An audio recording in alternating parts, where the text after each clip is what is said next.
folks, I'm here today to talk about something that doesn't get enough attention, and that's the progress we're making to invest in America, all of America. You know, there's a law written back in the 30s that says when the Congress passes a bill that has money in it to be spent to build something in America, whether it's an aircraft carrier or it's a highway or whatever it happens to be, that the president should use American workers and American products. For the longest time, Democrats and Republican presidents didn't abide by that very much. But I do, because I want to make sure that we're making it in America, building in America with American products, and that's why we've created 14 million new jobs. Folks, bringing opportunity and hope to people and communities across this country. Let me give you one example of bringing high-speed internet to every person in America.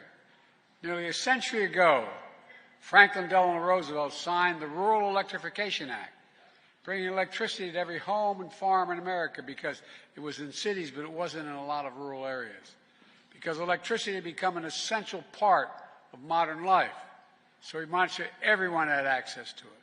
He was determined that no American should be left behind, no matter where they lived, whether in a big city or a rural area. Well, I tell you what, I made the same determination about our time, affordable, high-speed internet. It really is critical. It's just as essential today as electricity was a century ago. Who remembers, during the pandemic when schools were shut down and Sergeant First Class mentioned it, kids weren't able to attend school, so they go online. How many of you spent time in McDonald's parking lots tapping into their internet so you could do the homework with your kid? Look, think of all the workers who need internet to do their jobs when they're working from home. So many are working from home, have to work. Small businesses need internet to reach more customers here at home and literally around the world. And our seniors are needed in connection with their doctors through telemedicine because they can't make it to the doctors in person. High-speed internet isn't a luxury anymore. It's an absolute necessity. No, it really is. And yet, when I became president, around 24 million Americans didn't have access to affordable high-speed internet. And for millions more, their internet connection was limited or unreliable. That's why, as soon as I came into office, I took action with what we call the American Rescue Plan. And it included more than $25 billion to invest in affordable internet, high-speed internet all across America. A few months later, I signed a piece of legislation which many people didn't think we could get done, the Bipartisan Infrastructure Law. A once-in-a-generation investment to rebuild America's infrastructure, our roads, our bridges, our railroads, our high-speed internet, all of it paid for. And look, our goal is to connect everyone in America to affordable, reliable, high-speed internet by the year 2030, everyone in America. Just like Franklin Roosevelt did a generation ago with electricity.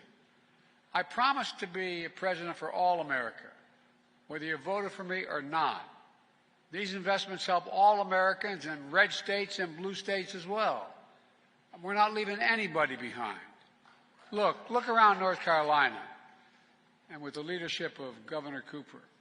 With the partnership of your governor, we've invested more than $3 billion to expand high-speed internet in every county across the state. $3 billion.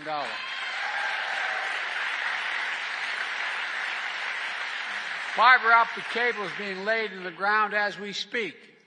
Over the next 3 years, over 300,000 homes and businesses all across North Carolina will be connected with affordable, high-speed internet. And today I'm announcing another major step. We're investing another $82 million to connect 16,000 additional homes and businesses, bringing high-speed internet all across the state of North Carolina, from top to bottom.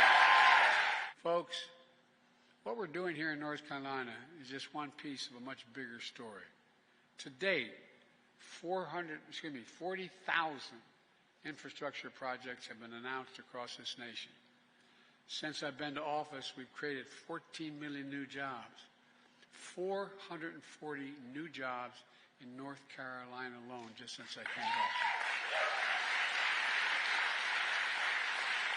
That's because of this guy right here. Nearly 800,000 manufacturing jobs nationwide. Unemployment has been below 4% for the longest stretch in American history in the last 50 years. And here in North Carolina, unemployment is even lower. It's 3.5%. And the stats coming out today show that seeking unemployment insurance has even gone down. Fewer people are needing the help. That's lower than it was in every single month under the last president. Wages are up. Household wealth is up. Not only for middle-class Americans, for Latinos, for black Americans, for minorities. Costs are still too high, but inflation continues to fall, and mortgage rates are falling, and they're going to fall more. Last week we learned that America filed 16 million in America, 16 million new applications for businesses, for a new business since I became president. Folks, that's a record. Every single one of those new small businesses is an act of hope, an act of hope. It generates progress. People are beginning to have, and if you look at the consumer confidence, it's way up. 64%, I think it maybe 62%. Americans think their personal circumstance is good and it's getting better.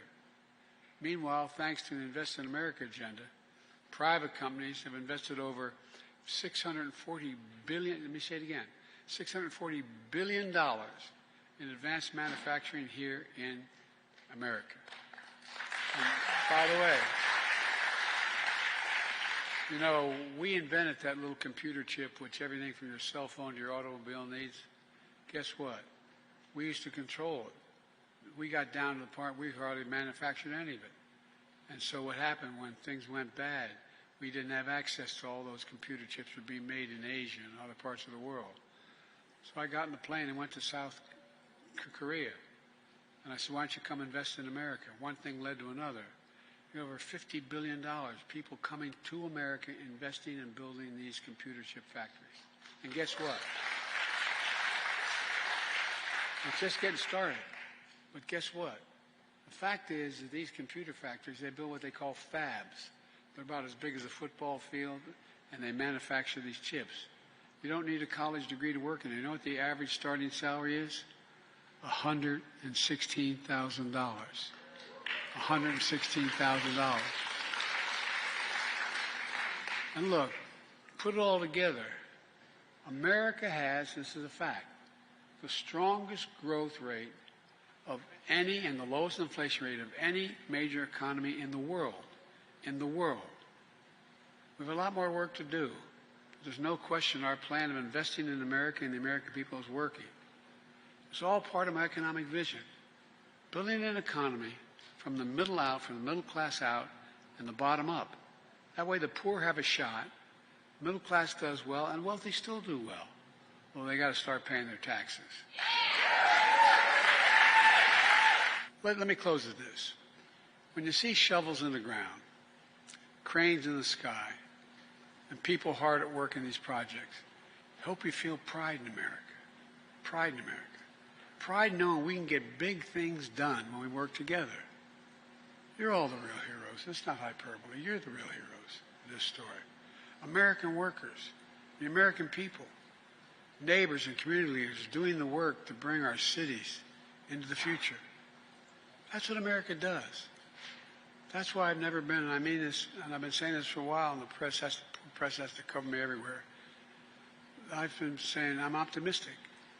I've been around for a while. I've never been more optimistic about America's prospects than I am in the last 3 years. I really mean it. Because there's nothing. We have to remember who we are. We're the United States of America. And nothing is beyond our capacity when we work together. Nothing. And I'll say one last thing. We're the only major company in the world that's come out of every crisis stronger than we went in. And that's what we're doing again today because of you. Thank you. May God bless you all. May God protect our troops. Thank you very much. Let's go get them. Thank you. Thank you.